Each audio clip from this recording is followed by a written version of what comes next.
Hello guys, આજે આપણે બનાવશું મસ્ત રવો। એક વાટકી ખાંડ લઈ લીધી છે, એક વાટકી રવો લઈ લીધો છે અને થોડુંક બદામના ટુકડા કરી દીધા છે અને એલચી પાવડર। એક પેન લેશું, ગેસ ઉપર મૂકશું એને મસ્ત રીતે અને ઓન કરી અને પછી એમાં નાખશું 2 ઘીની ચમચી દેશી ઘી। હવે એમાં નાખશું 1 વાટકી રવો।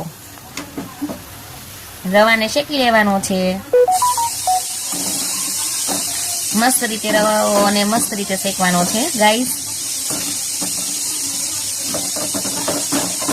થોડીક વાર આપણે એને શેકવા દેશું।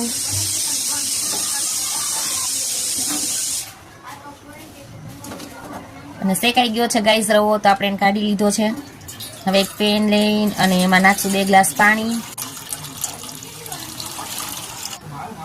હવે એમાં નાખશું 1 વાટકી ખાંડ। તમે જેવું ગળ્યું ખાતા હોય ને એટલી ખાંડ નાખવાની એમાં અને એને આપણે મસ્ત રીતે હલાવી લેશું। હવે નાખશું દેશી ઘી 2 ચમચી। જો કેટલું મસ્ત લાગે છે ગાઈસ। હવે એમાં નાખશું મેં એલચી, મેં ખાંડીને એલચી નાખેલી છે એમાં। એલચીનો સ્વાદ બહુ મસ્ત લાગે છે, તમે ગાઈઝ નાખજો, એલચી બહુ મસ્ત લાગે છે। હવે મસ્ત થઈ ગયું છે, તો એમાં આપણે રવો નાખી દેશું। રવો નાખીને મસ્ત રીતે આપણે હલાવી લેશું, મસ્ત રીતે હલાવી લેશું।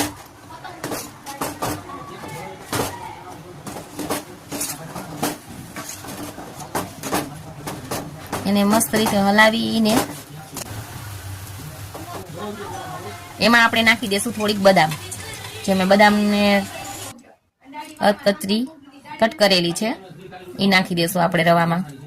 એમાં નાખશું થોડું ઘી અને હવે ઘીવાળી થાળી છે એમાં લઈ લેશું રવો આપણે। જો કેવો મસ્ત રવો બન્યો છે ગાઈસ। અને હવે મસ્ત રીતે આપણી થાળીમાં પાથરી દેશું રવાને। રવો મસ્ત રીતે જો પાથરી દીધો છે મેં, કેવો મસ્ત લાગે છે ગાઈસ રવો। હવે એને આપણે પીસ કરી લેશું, મસ્ત પીસ કરી લેશું।